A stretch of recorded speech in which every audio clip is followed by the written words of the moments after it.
Everything you told me in 2010, 2011, the moves you made with Talented Tenth, the content you talked about, the stands you took, Christian hip hop as a whole, or at least mainstream or whatever, popular Christian hip hop, started feeling that. It started being, I started hearing the same things. Right. I don't like going to shows and not seeing my own people in the audience. Yeah. I don't like playing churches. I don't like playing Christian conferences. Yeah. I don't like not being able to speak on social issues. I don't like speaking on a social issue on social media and getting lit up and getting people to say I'm not a Christian anymore, right? Yeah. It was like, it just hit the fan to the place of like 2015, 2016. You know what I'm saying? And if it was like, you kind of skated off into the sunset, unaffected. Well, I had lost a lot of. Well, the point is like the people who were like the people who would attack and be antagonizing to those artists that you're talking about had left me already. They had already written me off, so I didn't have to worry about it anymore. So now, the people who are see what happened for me, and I'll be real quick, is that after Talented 10th, so for like a good 2-3 year period, I hit pretty like rock bottom because all my concerts started drying up, and because I knew what I was getting into, but what would happen is maybe I wasn't doing concerts for churches and festivals anymore, but what I was doing was getting colleges and speaking engagements, and I would get invited to maybe some more liberal spaces. I would get invited to the more black churches, and so I became more of a speaker now, right? And so I kind of got like a side fan base, and the folks who were kind of like the hardcore CHH fans who loved me and felt like I was falling off, they just left me alone, and they were like, well, we still have these folks. And then when those folks started talking about it, then they got lit up. But then when I was like speaking up, it was like they weren't listening to me anyway because they were like, oh, he was already whacked. You know what I mean? But then it gets to the point where you're not liberal enough for some people too, right? So then there's this like, so I was in this interesting place where, like you said, I'm swerving, and I'm in this space where I have a tribe now, if you will. Yeah, and then you ended up doing a record with Humble Beast. I did not see that coming. Like that was strange. So how did that happen? That was they asked me to speak. I had for like 2 years. I had been working on a project with a friend, Jamie Portier, and we were going to release a project called Louis Portier, and it was going to be just him and I, because he had produced most of the music on Talented Tenth. He had produced stuff on a song on High Society, and we were just content on just being like this band, this live band. That I remember you were really pushing the live band thing. And so Humble Beast heard some of the music that I was making, and they were like, "Yo, do y'all want to produce an album like with us?" And I was like, "Well, it just depends, man." Blah blah blah blah blah. Long story short, it made sense, and end up, instead of it being a Louis Portier album, it just became a Sho Baraka album, and we just added more songs, and those relationships that kind of were foundational from the time that we were talking about at that Legacy conference just continued, and I think Thomas, Braille, and Prop and those guys saw the value of my work and my voice, and they were like, "Man, the world needs you, and we would love for you to." That's so dope that all came full circle from the Legacy conference. You know what I'm saying? And so recently, you're still a voice for social justice issues. You did your Lions and Liars podcast, but then did that subsequently kind of fizzled out, or what happened? Well, it kind of evolved into like Fourth District, the website Fourth District, which I kind of started doing a podcast called Off the Record, which I don't do that anymore, but there are other podcasts on that particular site. So that podcast, Lions and Liars, from like 2009, 2007, I don't know, it was a long time ago, evolved into partnering with some folks to start a website called Fourth District. Fourth District. Right. And now you have a new podcast. Y'all laid down a bunch of episodes. We haven't released it yet. You haven't released anything, but tell me about that podcast. When is it? It's going to be called It Is Written, and it's supposed to drop September 3rd is the first episode. Okay. And we've recorded 9 episodes so far, and it's a podcast about literary fiction and writing.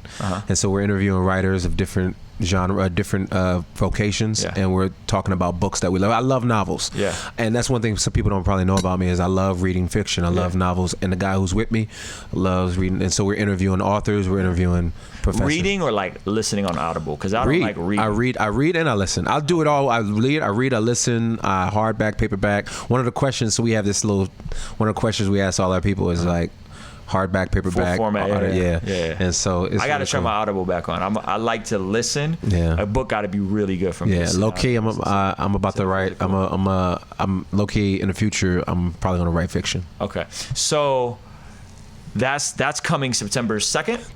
Third. So we're gonna link that up in the description below. And exclusive, you just signed a book deal. I did. Yeah, man. Can you talk about that? Give me any I told you that. Yeah, I'm not even supposed to. A book, but like I'm not even supposed to. I wasn't supposed to. That one of the chapters is on. Yeah, so it's. I'll just say this. Concept of the book. I won't, but I'll just say this. It's I think it's all of who I am. It's the ethos of who Sho Baraka is. Okay. In book format, I think I'll just say that. That's dope. Yeah. I love the fact that in a space and in a time where people have this disgusting sentiment, or in my opinion, disgusting sentiment, to tell people or to imply people should stay in their lane, that you've always been like, F that. Like, I'm gonna do me. Yeah. And if I wanna do music, I'm gonna do music. If I wanna speak, I'm gonna speak. Right. If I'm gonna write books, if I'm gonna do a podcast, you know what I'm saying? Yeah, absolutely. Like, I've always appreciated that about you, and I think more people need to have that mentality. There's a lot of people watching this right now who they're just so married to the idea that they have to be rappers. Right. You know what I'm saying? Yeah. What would you say to them, to the person that's sitting there, they're like, I gotta be a rapper, I gotta be a rapper, I gotta be a rapper, and maybe it's just not clicking. Maybe it's not, when you said earlier about the outliers, right? The providence and the timing and things just aren't clicking for them. Like, what advice would you give for that person? Well, it's funny you say that. I don't know. I think I'm not saying you're wrong, but I'll answer the question. I will say that I do think this is a time where people are recognizing that rappers or artists have to be more than just rappers. Right. Because you don't make music and you don't make money off of sales. So your brand is your thing. And so people are trying to figure out, how do I monopolize on who I am? Exactly. And so I just think some of us discovered that a little bit earlier, only because of the nature of who we are, right? The kind of like the nexus of all these things of who we are, and I just knew I just couldn't be limited because I loved film and television. So I wanted to act, I wanted to make film. I also thought I had a gift in rapping, but I've always loved writing. So and then, like I said, I grew up in a household where who I was and blackness was of importance. So there's just this communication of justice and issues. So what I would say is this: very few people can make a living off of music, and it'll be very wise of you, prudent of you to figure out who am I, and not to say that I need to give up on a dream and an aspiration, but what are all the things that I do, and what are all the things that I'm gifted at and I can be great in. And I would say, just create a plan, man, and think through trajectory on how to get there. Who's a person that you admire, or who are some people that you think, I see that person, I want to be that person. Study their life and say, how did they get there? Maybe I need to figure out how to follow those paths to that same, same trajectory. Before we wrap up, I love this about you, and me and you have had this in common for a long time, is I love the fact that the local church has always played a big role in what you do. You know what I'm saying? From the reason y'all came to Atlanta was to plant Blueprint Church, and I think you go to a different church now. Yeah. But just talk about that, because that's I think that's also a missing variable from a lot of creatives. Is they're very like, church is an option, giving is an option, being in community is an option, and then they wonder why they're depressed. They wonder why, you know what I'm saying? Like, and it's like one of these things that for me and you has always been so essential. In this new generation, kind of seems optional. Talk about like the importance that the local church has always played in your walk. Is paramount, in the sense that I recognize how flawed I am, and I think you first have to understand that. Like, and I think part of the problem is when you remove shame from a culture, and I think our culture is trying to remove this idea of like shame. Now, I do think you can shame people in a bad way, but when we remove shame, then there's nothing like to feel conviction about. And so what's happening is that I know who I am. Like, I know I'm flawed, and I know my shortcomings. And so because of that, I know that I need help in various ways. I need my personal relationship. I need people to be communal with me. I need to hold my work accountable to like my God and the community in which I serve. And so that just doesn't happen by having yes men, or just that happens because you trust your life and your work to people who can give a 360 of you and who you are. But then the other issue is that I also understand that churches are flawed, and I think I have a high view of commitment. And when you live in a society that has a very low view of commitment, where we just believe everything just because, I don't like this job, I'm going to another job. I don't like this relationship, I'm going to another relationship. When people have a low view of commitment, then you stick to nothing. And the church is flawed, and oftentimes artists don't find usefulness in the church because they think it's about them. They don't think about, how do I come and serve and love and be a part of something? They think, how does this church serve me? And vice versa. The church oftentimes looks at an artist and say, how can I pimp this artist out for, attendance? And I think what needs to happen is that both the church and artists need to figure out how to align themselves for the best interest of the kingdom. That's good. And until that happens, you're going to find people who have a very low view of community. Was planting a church one of those things that, I guess, propelled you to a deeper maturity in your faith?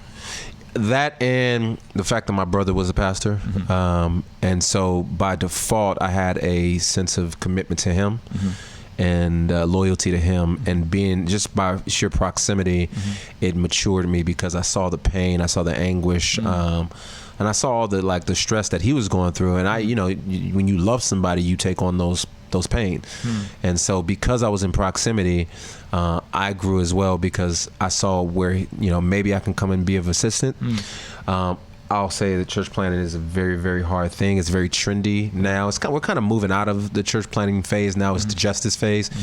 But if you're going to plant churches, I think you need to really count the cost. I think we actually need to plant less churches, but it's a lot like church renovation happening right now. Yeah. But they're like rebirthing older churches with younger pastors and younger elder boards and stuff like that. But it definitely helped me out, and it's tough stuff. It's definitely not easy stuff. I'll probably won't ever do it again. Is there new music coming? Maybe. You can't. Singles. I'm gonna get you on one of my records. It's overdue for me and you to do a record. It's been too long. I got a lot of this stuff. Let me tell you about one of the things I'm doing. I got a musical that that's been in production. Right. Tell me about that. For 2 years now. We are on your Tyler Perry. We finna take over not that Hollywood. Type of, not that. Respect to Tyler. Not wearing a dress. Absolutely not. Hey, Tyler, if you want to hire me for some, I'm down, but it's definitely not Tyler Perry. It's not Chitlin Circuit type stuff. It's more like Broadway type of stuff. Really? Yeah, it's so it's sophisticated. So we have people who from New York, people from all over who are helping us in development. It's based on the 1968 sanitation worker strike in Memphis that led to Martin Luther King's death. A lot of people know that Martin Luther King died in Memphis, but they don't know why. And this is the story about the people he was there to serve, the sanitation workers. And so I never thought about why was he working. Yeah, nobody really does. Nobody does. And it's a story that's really relatable today. It's about economics. It's about race. It's about dignity. And we've done the show like 5 or 6 times. But y'all have already done this joint. We've performed it, and we're still, but it's still in development. So like in plays, you can perform and develop as you're going. Right.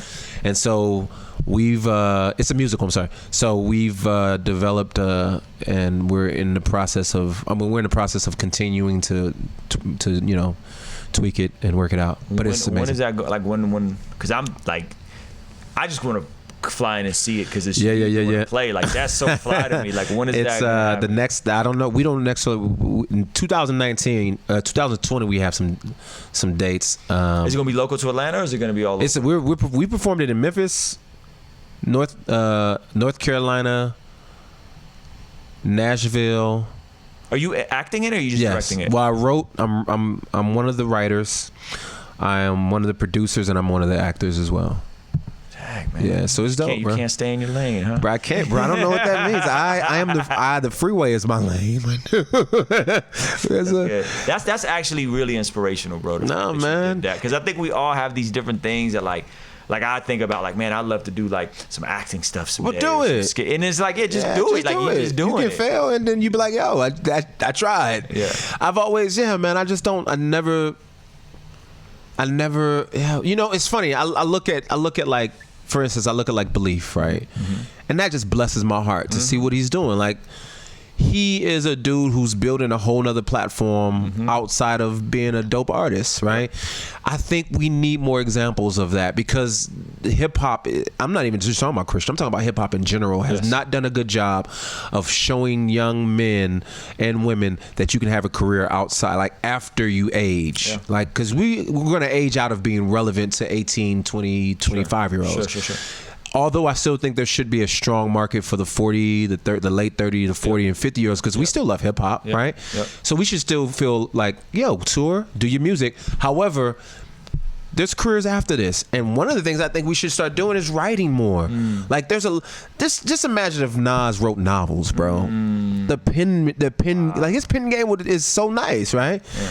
So anyway, I never thought about it like that. Yeah. I think of literary writing as its own thing, but I am going to be putting together some like ebooks, and that'll be e-courses. Yeah, do that. Because I'm a horrible writer. Yeah. But I can punch out ideas really well, and I can tell stories. So my wife helps me like clean stuff up. Let me tell you, a lot of people are terrible writers, and that's why you have editors. You know what I mean? But you get better as you write, as you have editors. So yeah, I just think this is something that I've always kind of felt like this was all of who I am. Yeah. So this is not like something I'm just trying. This is like, this is who I am. Any other like final thoughts, closing remarks, anything else we need to know about? Nah, man, just support Ruslan. He's dope. Thanks, man. Ladies and gentlemen, that is Sho Baraka. Make sure you're following him. We're gonna link his socials down below. Podcast coming. If some of this will air after September 2nd, that'll be in the description. Leave a comment. Let us know your thoughts. Like, was this encouraging? Was this something that inspired you to maybe not be so binary about one or two things you could be doing, but seeing that there's a whole world of other possibilities that can empower you to walk in your dream and your purpose? Thank you so much for watching it.